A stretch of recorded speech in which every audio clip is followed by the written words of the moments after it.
বিক্রমের সম্মান দেওয়ার জন্য, সম্মান করার জন্য চিন্তা করেনি যে আমাদের বিজেপি সম্মান আসার কথা।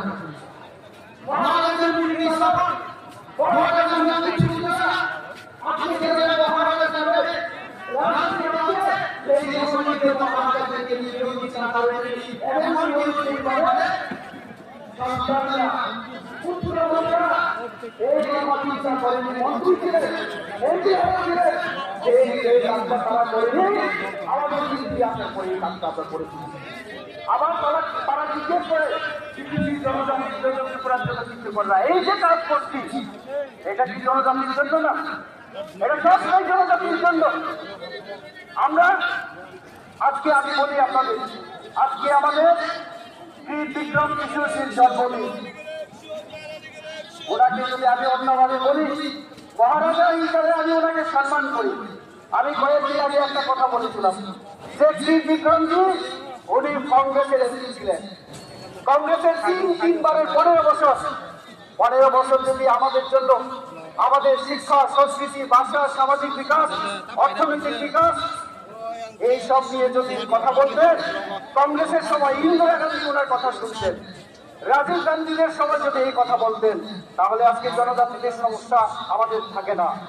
কিন্তু কংগ্রেসের নীতির কারণে, কংগ্রেসের চিন্তাধারায় আমাদের জনজাতি বিরোধী হওয়ার কারণে শ্রী বিক্রম কিশোর সিং কিন্তু কংগ্রেসের এমপি হিসাবে কিছুই করতে পারেননি। এই কথা যদি আমি বলি তাহলে অন্যায় কোথায়? আমাকে আক্রমণ করা হয় বলে রেবতী রাজ পরিবারকে সব সময় আক্রমণ করে, আমি আক্রমণ করি না, ইতিহাস কথা বলে আমি এটাকেই শুধু স্মরণ করাই। যদি জনজাতি মোর্চার নেতৃত্ব করিমকে তিনি সভা ভাই কিন্তু আহ্বান যারা ছিল সানাই বরফ ছিল সিন্নানি নাগু যত বড় বেন সাইমিয়া কোন নেতা বিরোধী দল নেতা প্রশ্ন খেয়েও জনজাতির নেতৃত্বরা কক বরফ জানে না। তো তার জন্য আমি শুরুতে কক বরফে শুরু করলাম। এখন আমি বাংলাতেই আলোচনা করব, কারণ আমাদের মগ যারা, চাকমা যারা, অন্যান্য অনেক সম্প্রদায় আছেন আমাদের বাঙালি নেতৃত্ব থেকে জনগণ সবাই পরপরে বুঝেন না, তার জন্য বাংলায় আমি আলোচনা করব। আমি শুরুটা কক বরফ এই জন্যই বললাম যে কেউ বলে থাকেন আমরা নাকি কক বরফ জানি না। আমার কথা হচ্ছে আজকে যে যোগদান সভা এটা কি প্রমাণ করে?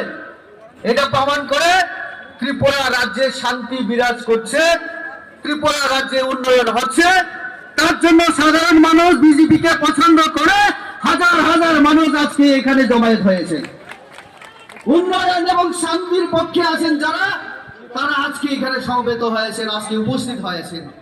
তার জন্য আজকে এই বিশাল জনসংখ্যা। আমাদের সরকার আসার পরে বিশেষ করে জনজাতিদের জন্য যেভাবে কাজ করেছে আমাদের সরকার, তার জন্য আজকে বিরোধীরা বিভিন্নভাবে হতাশাগ্রস্ত হয়ে আবল তাবল কথাবার্তা বলছেন।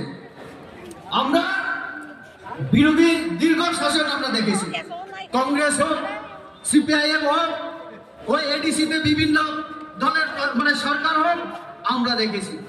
কিন্তু বিশেষ করে সিপিএম এই গত 25 বছর যাবৎ আমরা আজকে যাদেরকে আমরা নিজেদেরকে জনজাতি বলে আমরা গর্ববোধ করি, কিন্তু এই জনজাতিদের পরিচয়ের ক্ষেত্রে আমাদেরকে অপমান করে রাখা হয়েছিল। বলেছিল উপজাতি। আমরা উপজাতি কি করে হলাম? আমাদের রাজা, আমাদের রাজত্ব, ইতিহাস সবাই আছে, অথচ আমরা উপজাতি কি করে? সিপিএমরা আমাদের কংগ্রেস আমাদের উপজাতি করে রেখেছিল। আর আজকে আমাদের সরকার আসার পরে আমাদের জনজাতি কল্যাণ মন্ত্রী আছেন, সরকারিভাবে ঘোষণা হয়েছে। আমি তার জন্য বলবো, যারা উপজাতি বলে ওই সিপিএম এর তারা, কংগ্রেসের তারাই বেশিরভাগ উপজাতি আমাদের এখনো বলে। এখনো উপজাতি কোনো মুক্তি পরিষদ থেকে মুক্তি পেতে পারেনি সিপিএমরা। এখান থেকে মুক্তি আমাদের দরকার। এই যে উপজাতি থেকে আজকে আমরা জনজাতি নামাকরণের মাধ্যমে এখান থেকে 60 জন কৃতি সন্তান বিভিন্ন সম্প্রদায়ের ঠান্ডা দাল্লন থেকে শুরু করে সত্যরাম বিহার থেকে শুরু করে আমরা 7 জনকে দিল্লিতে পুরস্কারের মাধ্যমে জনজাতিদের সম্মান দেখানোর কাজটা আমরাই করেছি। এটা কেউ করেনি, কোন সরকার কোন দল করেনি, চিন্তাও করেনি। এই কাজটা আমরা করেছি। আজকে রিসা এখানে অনেকে পড়ে আসছেন। রিসা আজকে যেভাবে সারা বিশ্ব তার পরিচিতি লাভ করেছে, আমাদের সরকার আসার পরে এই রিসার পরিচিতিও আজকে আরেকটা গর্ব করার বিষয়। আমাদের ইতিহাস, আমাদের এই ত্রিপুরা রাজ্যে রাজা রাজত্ব রাজ পরিবার এবং আমাদের জনজাতিদের একটা দীর্ঘদিনের ইতিহাস, হাজারো বছরের ইতিহাস, এই ইতিহাসকে মুছে দিয়েছিল আমাদের বিরোধী সেই সিপিএম কংগ্রেস যখন শাসনে ছিল, তারা মুছে দিয়েছিল। আমরা আসার পরে মহারাজা বীর বিক্রম যিনি সবার জন্য কাজ করেছিলেন, আজকে আমাদের যে নরেন্দ্র মোদীজির যে স্লোগান সবকা সাথ সবকা বিকাশ, সকলের জন্য সরকারের নীতি পলিসি প্রকল্প হওয়া উচিত, এই কথা সেই সময় রাজা বলে যদি কেউ বলে থাকেন তাহলে মহারাজা বীর বিক্রম। ওই কংগ্রেসের সময়